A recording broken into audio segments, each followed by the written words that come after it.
Embroidery is an art form where we can bring dimension. We can make designs jump out and pop right out at us. So I guess I'll begin at the beginning. In dimensional embroidery, folks, there's two basic rules. The stitch type that one chooses to use creates the effect. What I mean by that, if we want to do stippling, stippling is an effect done with a run stitch. Stippling is an effect. If we want to create hair, hair used to be done with what we called interlocking satin stitches. We now have hair effects that we do very simply with a fill stitch. That's the effect. So the stitch type being running, satin, fill, creates the effect. The stitch direction creates the dimension. And I'm going to say that again. Your stitch type creates the effect. Stitch direction creates the dimension. Very simple example. If you want water to look like it's falling down a waterfall, the direction of the stitches would go down the waterfall. Look, I brought a couple of designs up, or I have a couple of designs that I'll bring up. But before I do that, I want to tell you about a conversation that I had one time with my son, Kelly. Kelly is retired now, but he was an amazing digitizer for many, many years. And when I discussed with him dimensional embroidery, he said to me, "Dad, it's simple." He said, it's just like when we were kids and we used to color. And I guess that's what we'll go back to. Remember when we used to sit with coloring books and you'd have your crayons and you'd turn the book and you'd color one way and then you'd color another direction?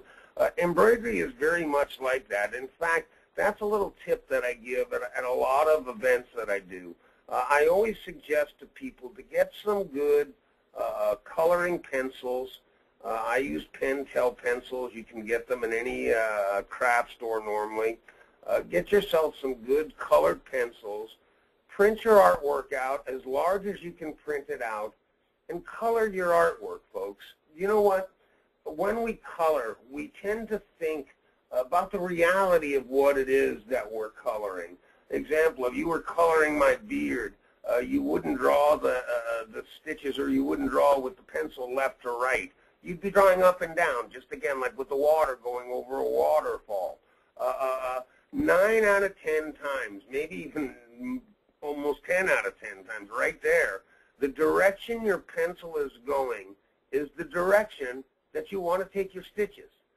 Another thing that I found is that I found that if I was drawing with the point of the pencil, basically I'm drawing with I'm drawing a running stitch. If you're laying the pencil on the side and drawing a line a little wider with the side of the pencil, you're drawing a satin stitch. You lay that pencil on the side and you're coloring in the whole area, you're drawing a fill stitch. And once again, 9 out of 10 times or more, the direction your pencil is going is the direction that you want to take your stitches. You know what? I did a test one time.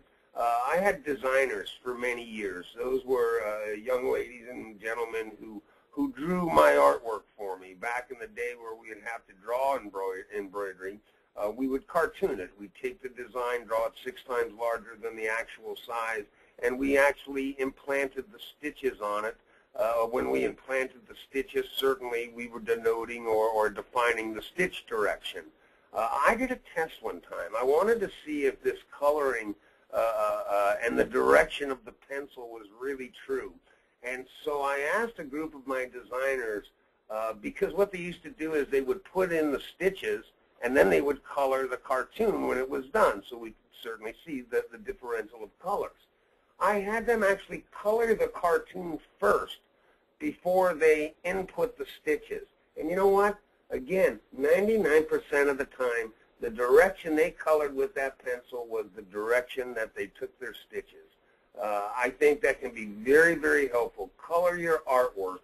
And again, it's so much easier than it used to be. But let's get back to this. Stitch type creates the effect. Stitch direction creates the dimension. Here's a new little design that I'm going to be really happy to bring up.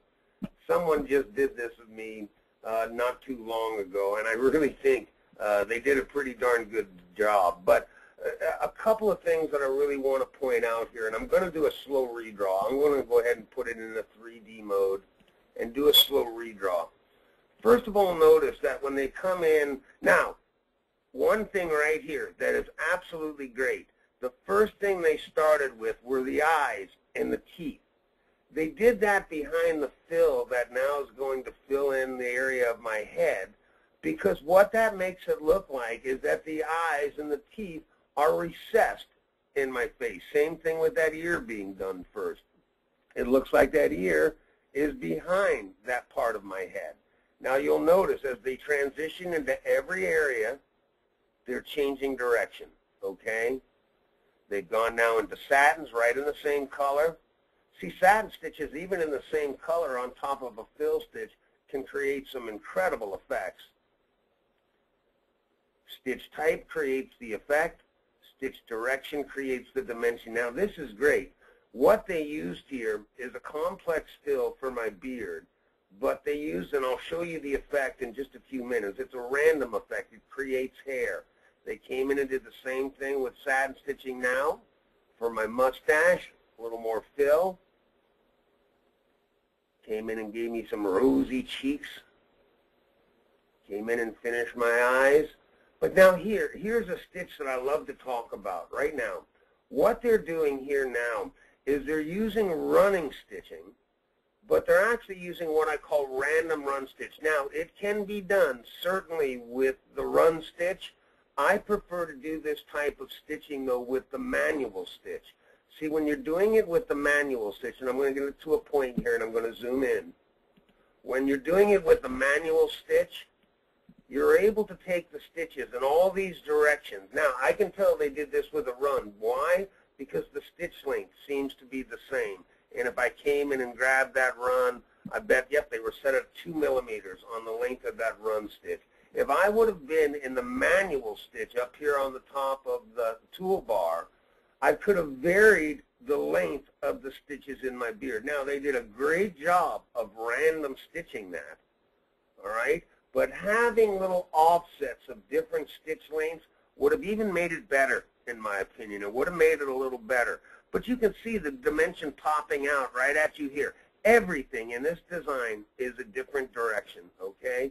Even when you come down here into the jacket, on my shoulders, coming straight left to right, down my sleeves at about a 45-degree angle, coming at another angle on my lapels, the top of my shirt going different angles in my shirt, which are 3 different angles involved in just the shirt, okay? That's the greatest thing about this process. We use the same 3 stitches over and over again, but simple just direction changes can bring a design absolutely to life, absolutely to life. I think that's just an amazing aspect of it. Let me bring up just one other design to show you this idea of stitch type creating the effect, stitch direction creating the dimension, and then we'll move on, okay? This little jumping tiger design is one of my absolute favorite designs that we've ever done. In fact, if you ever have an opportunity to run this design, it is a pathing masterpiece, because the only place it trims is in between color changes, but it's also an extremely dimensional design, and I'm going to slow redraw this and explain it as it slow redraws. Let me just slow it down. First of all, it's going to start with the white. The first thing that happens is the pad of the foot. Notice that the pad of the foot, an elongated satin stitch going in one direction. Now hair. This is interlocking satin stitches. I'm going to just slow this down for a second. Interlocking satin stitches at random lengths. That's how hair used to be created when we used the satin stitch with it. Now, what I like about this next part is coming into the fingers. Every finger is going a different direction, and you can actually see the fingers come to life right there, just by simply same stitch type, same color, yet you get an entirely different effect simply by changing your stitch direction. And again, pad of the foot done with an elongated satin stitch. Now it's going to weave its way back and forth. Now the greatest thing in this design right here are these little travel stitches around here. Those eliminate trims. This isn't a webinar about minimizing trims, but I've got to point that out. Same thing here. When we traveled from here over to here, we did so with very tiny short stitches So when we come across with the black outline that'll go across the top, all of those will hide. All satin stitching, done at variable length. Stitch type creates the effect, the direction. See how in the body here, this is going left to right. As we turn and make the turn in the knee, the stitches are actually making that turn. Look how that brings that life to that design. And my favorite part of all embroidery is always the outline. I love outlining. I just so love outlining. That was always my favorite thing when I ran the embroidery machine. I loved designs that had outlines because the entire design would come down. It looked like almost nothing. And then this incredible outline would come around and boom, it would just come to life. Look at that design. Beautiful and just totally dimensional. And look at the stitch count in there too, 5,721 stitches in almost 5 inches of solid embroidery. Okay, that's a pretty darn amazing design. All right, I said earlier that it is so much easier than it's ever been. I talked a little bit about the random running stitch. It can be achieved with the manual stitch here or with the run stitch. If you choose to do it with a run stitch, I set a stitch length of 3 or 4 because I can still vary it. I tend to use the manual, but when you use the manual, because of zooming in and out, the problem is that you can get too long. By going to a maximum stitch length of like 3 millimeters with the running stitch, like if I were doing that hair on my face, look, I can bring that design up and we can go right over that again. Let me just zoom in. Because this effect is nothing more than going into a running stitch, okay? So you take your run stitch, you set your stitch length at about 3. I'm going to go ahead and just grab another color. I'll just grab black, and then just, all you got to do is just walk back and forth.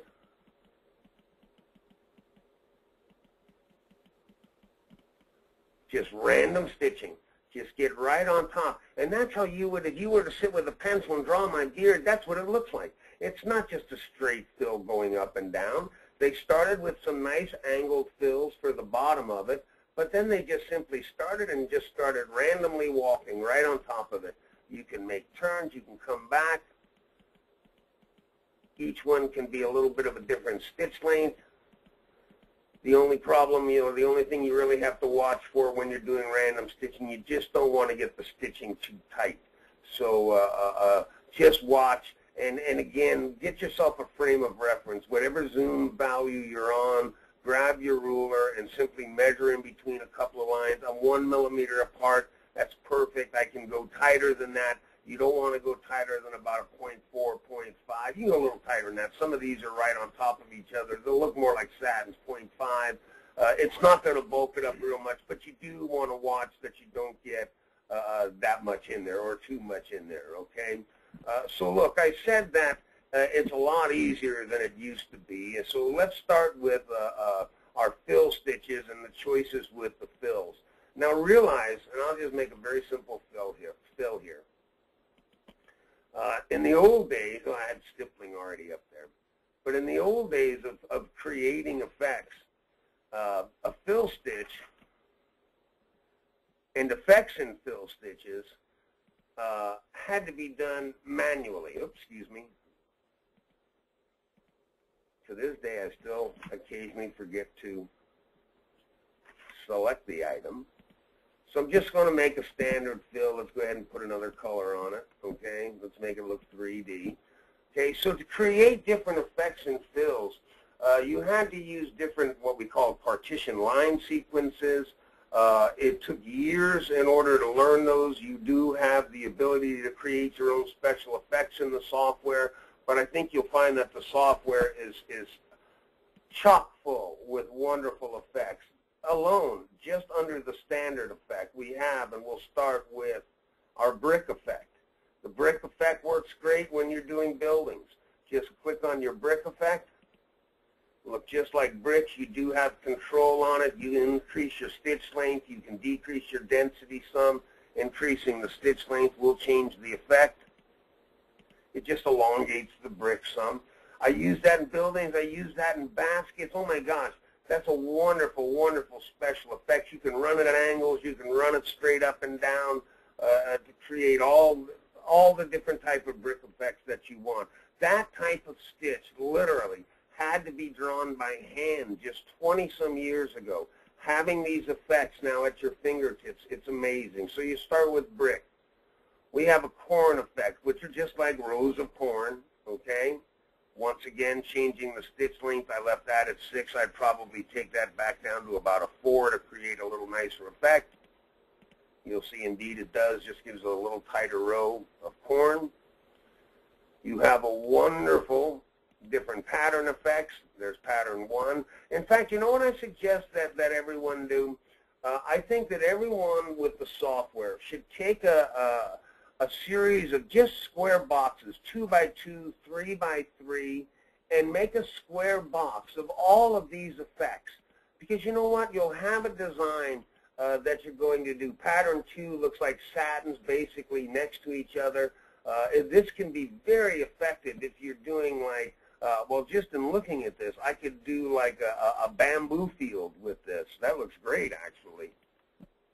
But I would stitch every one of these effects out on just pieces of material, name them all so that you know what you're looking at. Example, the random effect is a magnificent effect for creating hair. This supersedes doing manual or interlocking satins.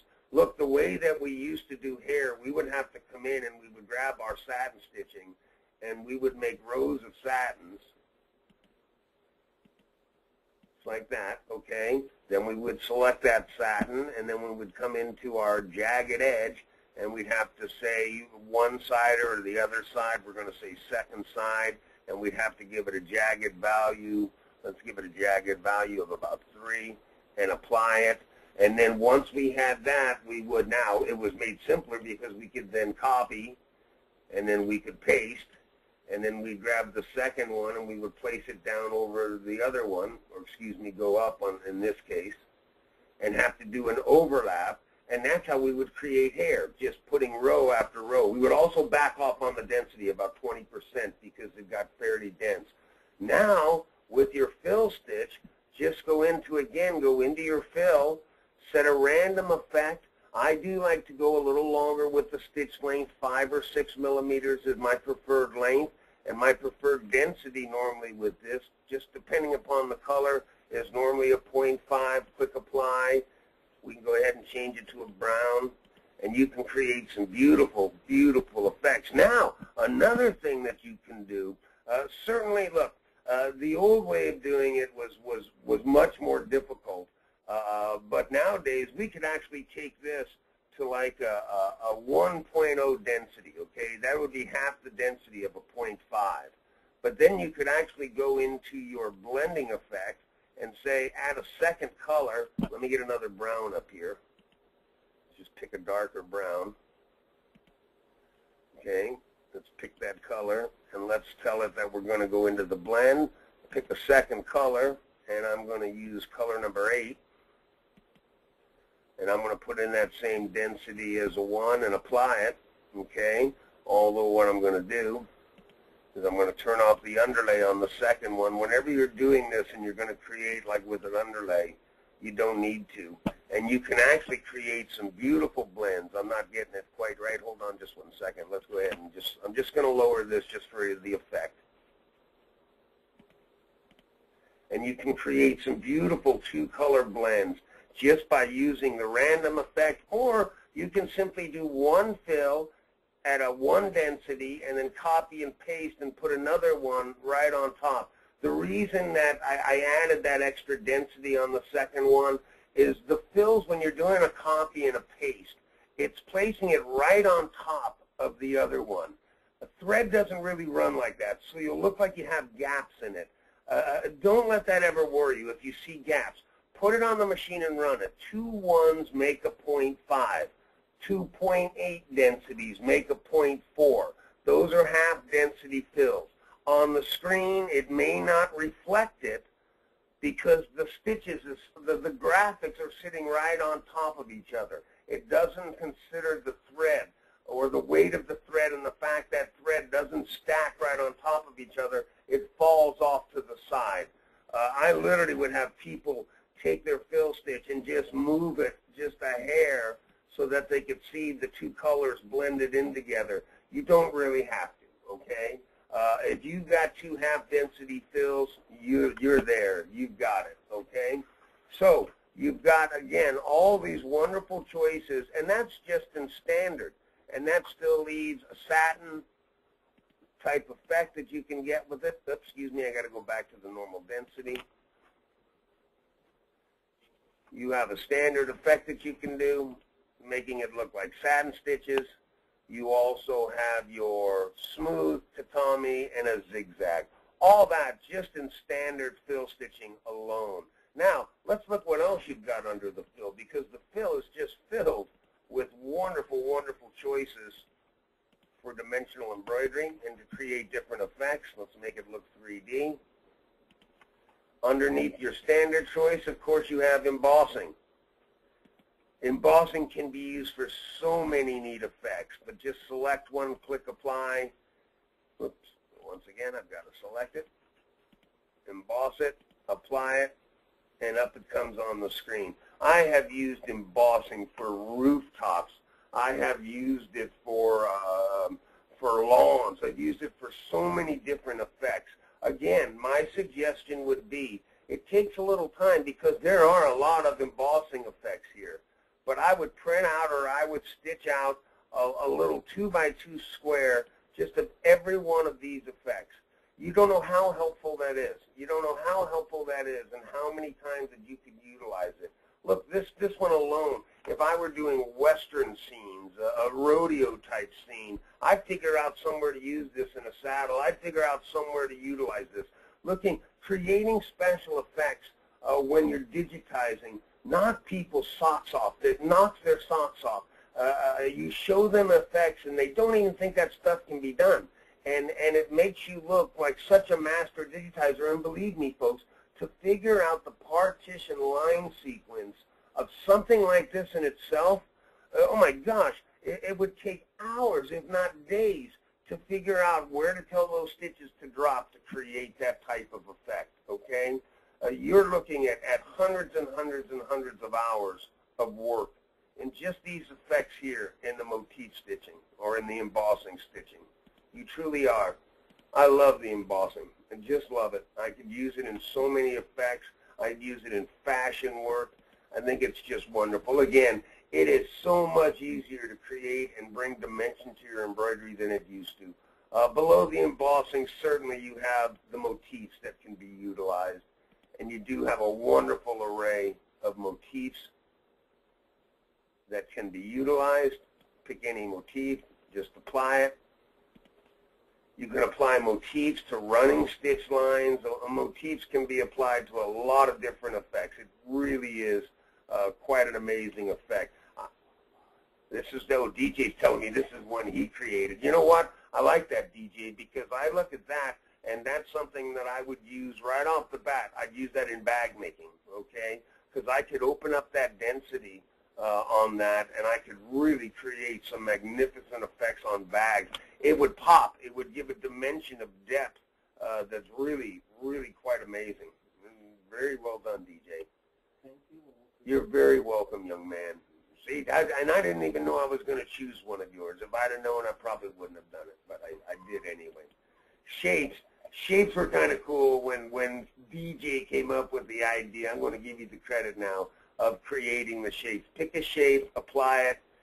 It will apply it. It always does it with an open density. Certainly you can tighten the density. But one of the things that I really liked with the shape effects is that after it's selected and you go into the shape tool, you get this little pink dot right in the center. You can move that star and emanate it out from that point, okay? And create, again, it just amplifies the effects that you can do with all the shapes. And we added a whole bunch to this. I like the circular one, too, because when you do the circular one, you can actually take, by bringing it out here and going with the density, changing the density, you can actually make it look like it's a tunnel falling backwards. I just always thought that was kind of cool. If I'd have made a circle, that'd be a wonderful effect within the circle. So you've got a whole series of shapes that you can use. Certainly you've got your contour stitch. Just apply your contour. It scrolls out from the center. Its control is your density and your stitch length. So if we take the density down, we just bring in a tighter scroll. That normally will square it up also as it's scrolling out from the center. Shape has a lot to do with the functionality, how well the contour stitch works. But you see, just by changing one point on that, I created a much, much nicer effect. I just think that is really just, I like the contour a lot also. Now stippling. You know what? Stippling is great. I like to stipple. Your control point on your stipple is your density. So by lowering the density, you'll tighten up the stipple. Now, stipple we use in a lot of quilting. Stippling is used to create a nice puff effect. But I brought up a design that I'd like to show you where we can use stippling also, and I'll go ahead and bring that up right now. This was always one of my favorite designs out of my stock design series because it was a one-color design. It showed amazing dimension. First of all, down here on the ground, that's nothing more than just that hair technique. But now, though, instead of doing very random edges, we used kind of seamed edges. Meaning what I would do here, and look, I can show you. I can just grab a satin stitch. I'll just grab the color blue. It doesn't really matter. And I start to knock off just little satins. But now when they start to meet, I overlap them. Whoops. I messed that one up. That's okay. And then I'll start again. But now when I start, I'm going to follow a seam line on the bottom and again overlap on the top. And you see how that seam begins to create? That makes the ground look like it's rolling. You can really create some really neat effects with that. And then watch this. All of this that you see as bushes back here, okay, is actually just stippling. But that was an old form of stippling. Stippling used to be scrolled or it used to be squared, basically. This was a square type effect. I'm going to go ahead and do it with our stippling. But you know what? Watch. Just grab your complex fill, okay? It's in embossing right now. I'm just going to take it back to a standard fill right this second. Grab your fill, select the color. Now, to stipple all this, take probably 15, 20 minutes back in the day, so to speak. But now all I have to do is create it as a fill, just all left clicking. I'm not going to be as exacting trying to get all the ins and outs.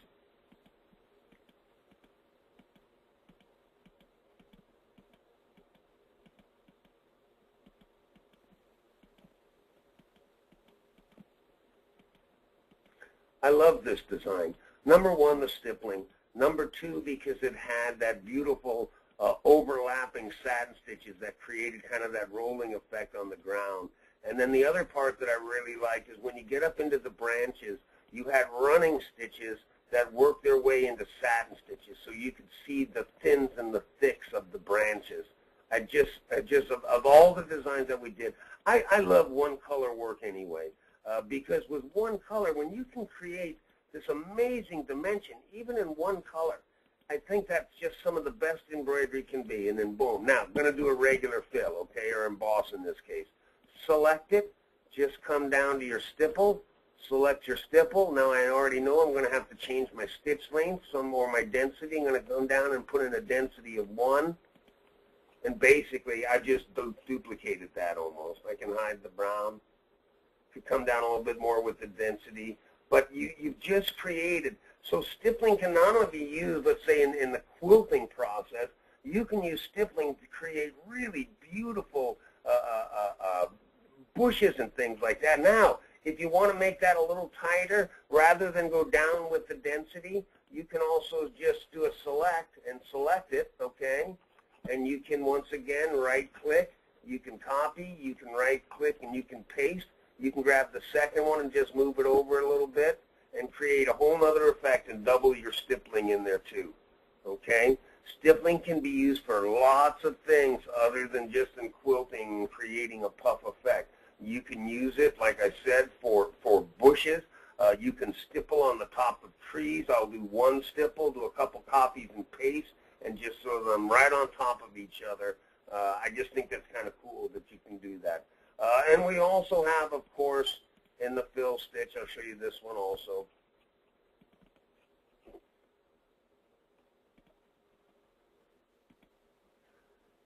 After your stippling, you have the new wave stitch, okay? And the wave stitch is kind of cool. We'll make it look 3D. It just waves, but one of the neat things with it, that once again, when selected and you go into your reshape, you can reshape it. Now you have your Bezier curves. You can turn it. You can move this one down a little bit. You can twist it a little bit. You can grab this one and pull it over a little bit.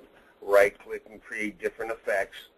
Okay, you could make it look, this would be great for rolling hills, or if I was going to do wheat or something like that. Again, it powers up with a very open density, but you can go to a very solid density like a 0.5 and create just full-on fill stitches with it. That's how I would do like fields of wheat that I wanted to make it look like it was blowing in the wind, so to speak. Okay, look, again, the process of creating dimension has become so much simpler than it used to be, simply by utilizing what's already been done for you. Again, I've always said about the software that it makes the novice a master, the master a magician. This is part of that magician part, because I don't care. Look, I've been digitizing all my life. In my entire life, I have never figured out, I would not have ever taken the time to figure it out, just all these embossing designs and the partition line sequencing. Basically, I had created about 3 or 4. My favorite one was a golf ball technique. Actually, I've been working on it. I haven't added it yet, but I've been working on a golf ball technique that when you ran the fill stitch, it actually looked like you had the dimples in the golf ball. It's just wonderful. It used to be so much more difficult. In fact, it can still be done under, let me see where we put it, under Tools and Standard Pattern Creator. And in here, you can actually do your offsets and create your own patterns that will go right into the library over here on the right. It'll go into the standard version. It's a Standard Pattern Creator. Those are called partition line sequences. You can try it, but you're going to be awful thankful all the ones that have been done for you and implanted in the software after trying it. That's just what you can do with a fill stitch. Now with satin stitches, you can do some really neat stuff too. Watch, I'm going to go ahead and I'm just going to grab an applique shape. Let's go ahead and grab this apple, okay? We'll bring the apple up. There's my applique apple done in a satin stitch. But you know what I'm going to do here?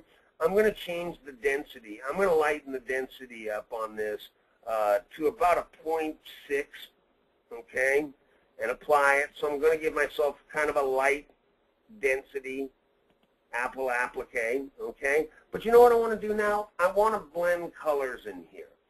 So what I'm going to do is I'm going to select it, number 1. I'm going to turn off the placement line and the tack down line. I'm going to right-click and I'm going to convert it to a steel stitch. Let it turn into a steel stitch. And then I'm going to change the density on that steel stitch to about a 1, a nice open density steel stitch. And I'm going to turn off, there is no applique on there right now, okay? And we'll apply that. Oops, 1 second. What did I do wrong? Hold on. I didn't copy and paste it. Hold on. I needed to copy and paste the first one on top of itself, then right-click and convert it to the steel stitch. I apologize, folks.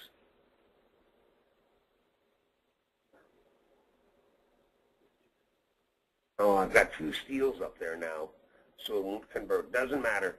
I'm going to change the density on the first one. Let me get to the first one. Change that density to that 0.8. Well, I messed that one up entirely, didn't I?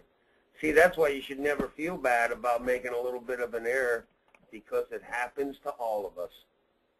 change the second one, and you can create some beautiful blended stitches by putting two colors in there, okay? I can actually lighten up that first one still. I can go to a 1 on that one, and we'll create even a more open effect. Go down to the second one, and a 2, apply it, and you can create some really great effects. So what I'm talking about is with your satin stitching. You also have, just in regular satin stitching, you do have blending in the satin stitches. I believe it's under the, is it under commands? No, it's under the blend. Nope, it's not. It's under general, and you can do a gradient fill. So you actually have the ability in your gradient fill. What I did here was I blended two colors together so they were balanced throughout the entire structure, okay? If I do it with the, in the general box, in this icon right here, and I do it with the gradient fill, I have the choice of linear increasing, decreasing, convex, concave. What I was trying to achieve with this is I wanted that same effect all the way through the apple. That's why I did it with a copy and a paste, turning it over to a steel stitch and then just varying the densities to create the effect. Certainly with your satin stitches, you do have random edge. You can create some really nice effects, but I'm going to teach kind of a special effect for random stitching. It's not really, I'm going to say dimensional embroidery, but it is a little trick that we use. If you've ever stitched on, and actually I'm going to just do a letter I here with keyboard lettering, a cap letter I. But if you've ever stitched on leather or leather type materials, they can be very difficult to stitch on. In fact, many times, the first time you stitch on a piece of leather, you get your first leather medallion because stitches will cut the leather. The reason that is, and I'll turn it off 3D, is because as we come in, we zoom in along this line here, every stitch along the edge of this stitch line falls exactly above and below the other one. That forms a cut line. So while I'm going to show you an effect that you can do with this, I wanted to cover this with the satin stitch too. If you're ever stitching on leather, naugahyde, any type of leather type material, select it, okay? Go into your column tab. You're going to set a jagged on both sides with a simple offset of 1 to 2/10. I'm going to use 2/10 so you can see it and apply it. What you're going to see now realize I'm zoomed in 2,398%, okay? It looks like a lot. On a one-to-one basis, that's almost nothing, okay? That's 2/10 of a millimeter. If you feel better about it and you see that, go to 1. 1 is even sufficient for most leather applications. But now as we come down along the edge of that leather or naugahyde, we have no two needles falling in the same position as we're coming down, okay? The value of that is that as we move down, we are incapable of cutting the leather. If you want to create hair with your random satin stitching, now, one of the neat things with it again is you can do random on both sides. You can do random on first side or second side. What you do is increase that random value. I'm going to take this one up to about 2. You see you get a lot of randomness there. Let's bring this on the screen to fit. Okay, we'll zoom in just to this area here. Once again, once it's selected, I'm just going to do a copy. I'm going to do a paste. I'm going to grab the second one, and I'm just going to move it into position. I overlap about 10–15%. And that's how you actually create hair, by utilizing satin stitching. So you can create really nice hair with satin stitching. It works really well in areas where you don't have a large enough area, let's say, to do a full fill stitch, but you can get a couple of satin stitches in there, and you can really get a nice variation. Now, if it ends on one side, once again, once you're in that blend mode, okay, you can come in there and tell it, I believe that the second side will be smooth. Nope, sorry, it was the first side. So I can smooth this side now if I had like an outline and still maintain that effect to the internal part. And I can keep going this direction and just fill the whole area with really wonderful blended, not even blended, but really wonderful hair techniques. Look, I'm going to bring up a couple of designs now and just show you some finished designs. Here's one where, just like in that tree, where I use those seam lines. This is how we create a lot of wings and tail feathers and such. All we have here are satin stitching overlapping into other satin stitches, okay? And you can see the overlap, okay? They overlap into the other satin stitch, but we're dropping along a seam line. When you drop it along that seam line, you create this incredible effect of feathers. I was telling DJ earlier, I digitized so many birds in my life that there was a time I just wished I never did another bird. A lot of the golf logos that I did were bird designs, but when it came right down to it, I actually loved stitching birds because I love this technique. I always loved the dimensional side of embroidery. I love bringing reality to it. Look even down in those legs there, just by shortening them, how you can create some just beautiful, beautiful, beautiful effects. And then that final outline that goes down. I always love that. I also brought up some leaves and such, because the same thing holds true for it in here, okay? You can actually come into here, let me zoom in, and one of the neat things when you're doing leaves, because when I come in here, basically what I've done, and you can see here because I've zoomed in enough, I did this side first over here. I threw this at a direction almost straight up and down. I then threw this one at almost a direction going left to right. What that does is that creates that seam line right there in the center. It creates that seam line. If I zoom out, you'll see it a little better, okay, come to life. And it looks like the leaf is falling away.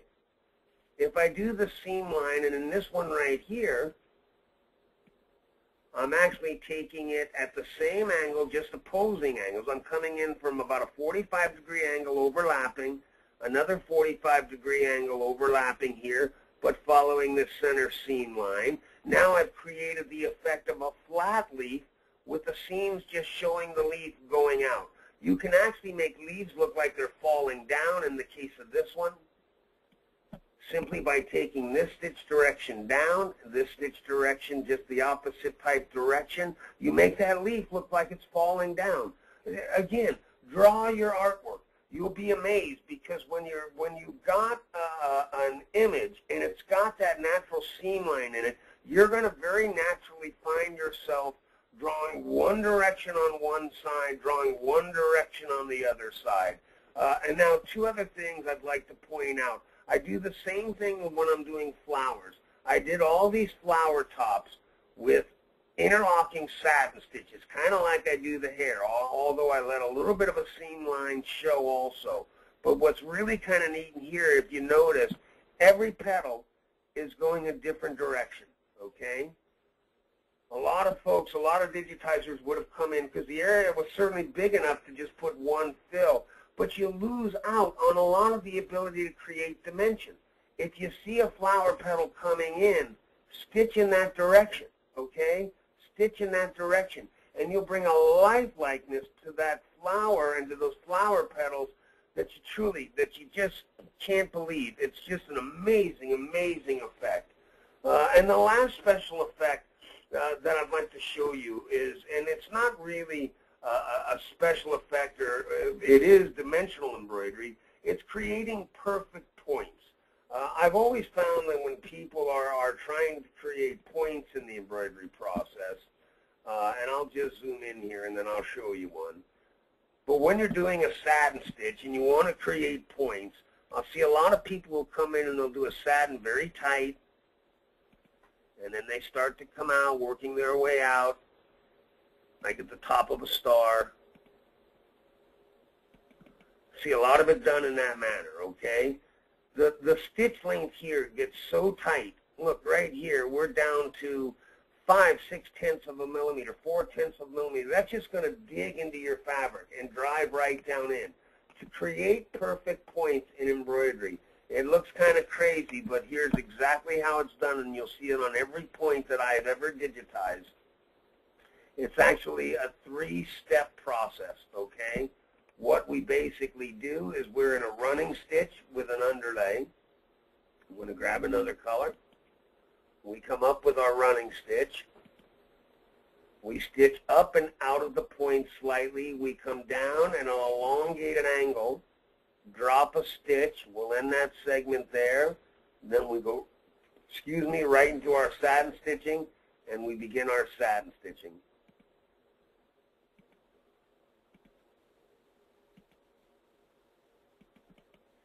And you just created the perfect point in embroidery. It looks like it can't work, but what actually takes place is this is an extreme pull point. It pulls down, it pulls in, and you're left with the perfect point in embroidery. Those of you who own my stock embroidery designs, my 1800 designs called Floriani Favorites, this is in my jacket back number 110. It's the Great Seal of the United States. You'll also find the same thing in the pocket designs, the smaller designs, in the patriotic pack. I have the Great Seal in there done very small. Look at the points on those. You'll see that they're also perfect points. I'll give you one more tip. When you want to dot an eye or create a perfect little circle in embroidery, again, a lot of times I'll see people try to do it with satin stitches, doing something like this. Create little circles like dotting the top of a letter I. Don't ever try that, folks. The perfect way to make a perfect dot for like a letter I is to simply stitch a 5-pointed star twice. And then your last stitch, drop right in the center. It also makes it a lock stitch. What happens here is this pulls in, this pulls in, this pulls in, this pulls in, this pulls in, and you're left with the most perfect little dot in embroidery. Want to make it look like a little star, like if you're putting stars on a flag? Just make it a little larger till it looks like a flag. You'll also see examples of that in my stock designs. Now, one other thing that I want to just point out. One of the great things about the library system and the designs that you get from us, and I've said this in a couple of webinars, but I haven't said it in all of them, is these designs come to us in our native format, okay, our C2S format. In our newest update, they're going to be in the WAF format. They'll all be able to be read in the new update. Let's ungroup this. You have to ungroup whenever you bring a design in from the library. But another way to learn wonderful effects, because if you stitch this little tiger, okay, and you run this grass, it really looks like grass. You run this hair, it really looks like hair, okay? Look, anytime you see an effect and the design is in the C2S format, it even simplifies it that much more. Example, let's say you run just this green grass and you go, my gosh, that really looks like grass. I want to use that effect in my own digitizing. Because it's in the C2S format, find the color over here in the sequence view, open up the plus sign. Right off the bat, you'll see they used a complex fill. Select it. Once it's selected, come right up here and you'll see they used a standard fill stitch with a random technique with a stitch length of 3 millimeters and a density of 0.65. Folks, that's one of the reasons why I've given you stock embroidery designs every month. It was an amplified learning curve. I've often said at my events, why do I give you stock designs? It's because I'm a nice guy? Well, yeah, I think I'm a nice gentleman. I wanted to make sure you got some nice designs. But I also tried to fill those designs with series of designs that had wonderful effects. It's actually advanced lessons. Because they're in our format, the native format to our software, anytime you see an effect that you enjoy, okay, or that you want to utilize, you want to see what they did there, just click it open. Click on the complex fill. They used a standard stitch at the Tommy fill, a stitch length of 3, a density of 3. It'll tell you their underlay. It'll tell you everything that was utilized within that design, okay, everything that was utilized. Want to see what they utilized on this? Just click on it. It's a satin stitch. They used the density, an open density of 0.65, a stitch length of 3.5. Now, you'll notice that those are very narrow satin stitches. And I always tell the story about you can't make a satin stitch narrower than 1.4. Well, look, here you're creating a satin that's 0.5, but actually width is length. And you'll see that they're at 1.8 millimeters in length. That's why, and that's an effect of how we can create a satin stitch and make it narrower. Look, this is also the same effect that I use in points. If you think about it, look, it stepped up, it stepped down, and it stepped over. Just that when it stepped over, it did so at an elongated length, so that it could lengthen the stitch, thereby following the rules of that 1.4 millimeter minimal stitch length, okay? Dimensional embroidery is fun. It's easy. The software is absolutely full of it. We could go on and on and on, but I think that's probably enough for tonight, and I have just run out of time. So with that said, folks, I want to tell you that I love you all. Thank you for going through this transition with the new update. Everything is going to be absolutely amazing. It already is changing daily. I want to thank you all for being loyal customers. Everyone on the staff who sits behind the scenes helping me with the webinars, even you, Mr. DJ Anderson. I love you guys so much. We couldn't do it without you. You're absolutely the best. I love you all. Hugs and stitches, everyone. Good night.